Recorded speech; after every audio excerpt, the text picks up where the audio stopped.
I'm just like, yeah, up the cash, sit on yield. And let's be honest, like Bitcoin's not doing a 2015 to 2017 ever again. That was 133x.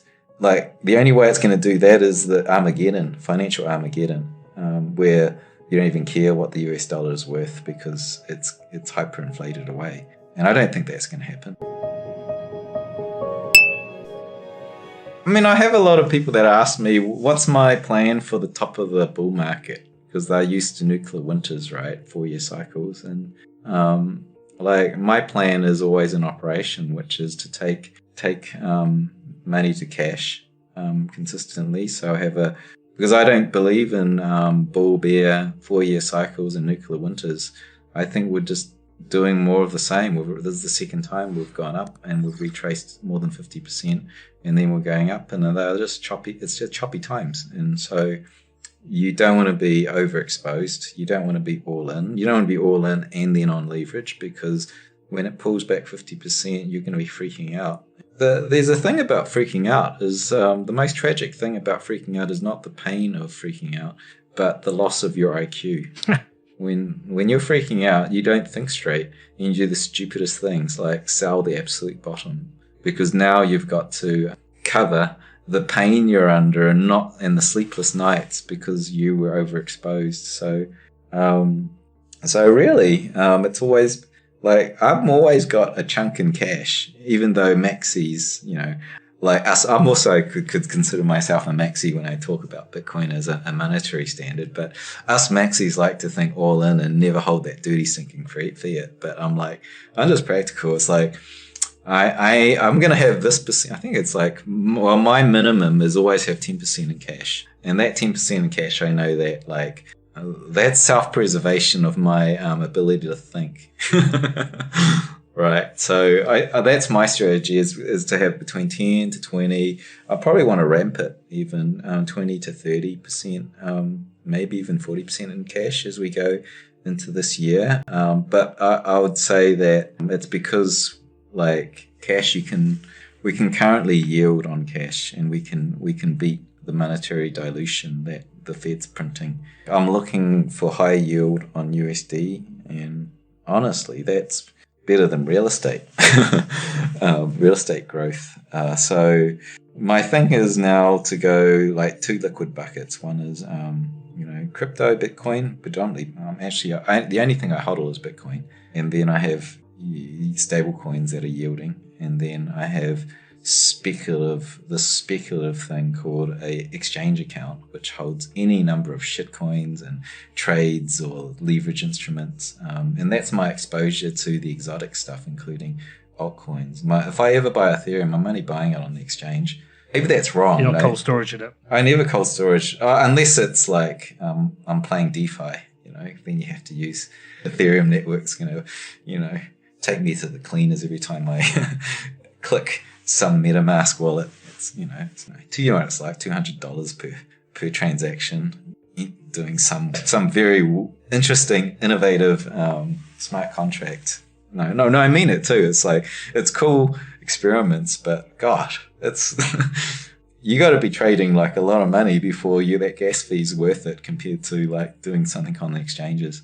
Yeah, so that's how I'm playing it. I'm putting more into cash, sort of. Because I don't see us like being so cyclical and so easy to read these cycles. Like, who read the top? Who read 69,000 said we're going to go to 32.9 in the next few months? We were going to 100, right? Dude. We were going to 100. I think it even surprised institutions who were responsible for the initial sell-off, but then the whole thing went risk off even more, and then the people that were ready to step back and waited and like, whoa, right? So. Yeah, like I think just as like I'm not timing it as much, even though I time it in the exotic exchange basket. I'm just like, yeah, up the cash, sit on yield, and let's be honest, like Bitcoin's not doing a 2015 to 2017 ever again. That was 133x. Like the only way it's going to do that is the Armageddon, financial Armageddon, where you don't even care what the US dollar is worth because it's hyperinflated away. And I don't think that's going to happen. I'm thinking longer term, like here's my cash exposure, here's my investments in companies. Here's my house. Here's Bitcoin. Here's cash yield. And it's just sensible allocations. Sensible for me. It's probably a bit risk on for most people. I'm well overexposed to tech and Bitcoin. But it's at least it's not 100% Bitcoin. And I do want to go more sort of balanced. So yeah, that's how I see it.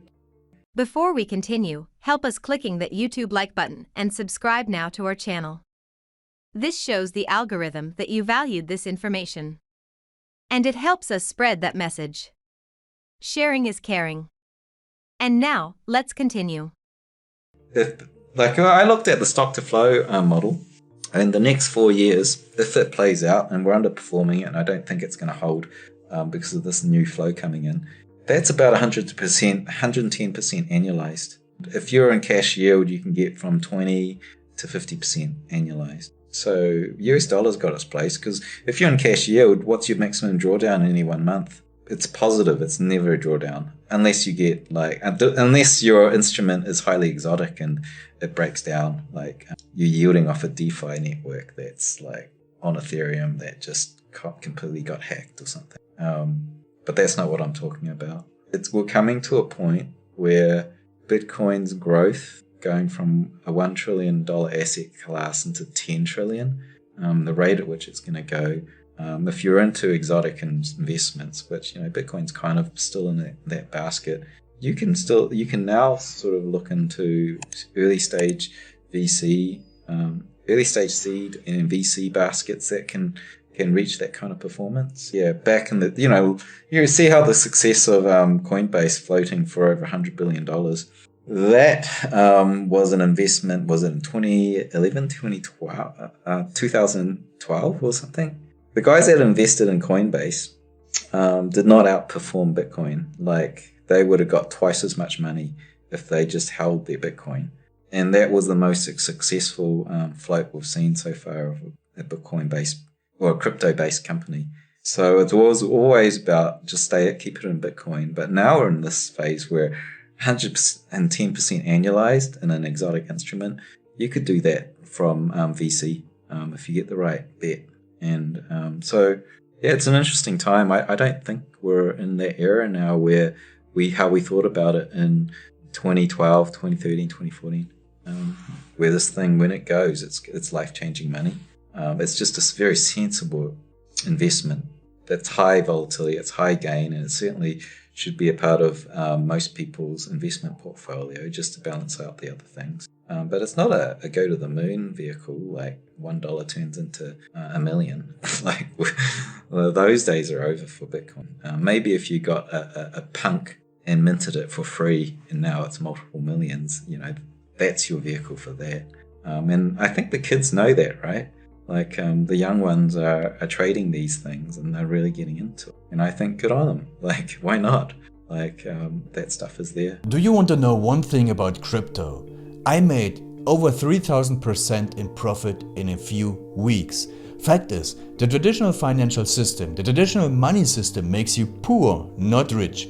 If you want to earn $500,000, $1 million, you have to wait until you're 50, 60, 70 in the traditional financial system, and you probably will still be broke. And you will be old. This is not a sexy combination, as you can imagine. But the question is, how can you start in crypto and make these profits? Where to invest? Where to start? My name is Gunnar and I'm from Germany, as you can hear, and things are a little bit different in Germany. More about that later on. Fact is, there are lots of different cryptocurrencies. It's a gigantic universe where beginners and professionals get easily lost. But there is light at the end of the tunnel. There are 7 key steps you need to follow to become successful in this market. You have to know them, and if you fail one of them, it's literally impossible to succeed in this market. Just an example, one of the key points is your exchange, and one of the biggest are, for example, Binance and Coinbase. These are trusted and well-established exchanges, but, and this is a big but, you won't find the super profitable coins on those exchanges. The unknown super profitable coins that get gigantic profits are not traded on those kind of exchanges. They are traded on much smaller insider platforms that are barely known. And I can tell you what those super secret exchanges are and why they are so profitable. And another super important thing are the right information sources. The point is, the internet is gigantic. There are hundreds and hundreds of YouTube channels, blogs, pages, and much more. And there are also market makers and influencers. For example, Elon Musk, he is not a crypto guy, but the moment he recommended Dogecoin, it went through the roof, to the moon, so to say. But why did he recommend it? Where did he hear it from? He didn't hear it from newspapers. And believe me, he is listening to someone. But you have to know who, and you have to react before he is reacting. This is really, really important. And these are only 2 of the 7 steps you have to follow in order to be successful in crypto. And if you want to know all of these steps in much more detail, and if you want to have a comprehensive checklist, here's what you should do. There is a link below this video. Click on this link and you will get the opportunity to subscribe to my channel. Click on the link and you will see a video where I explain the next steps. So see you soon. Click on the link now. I'll see you there.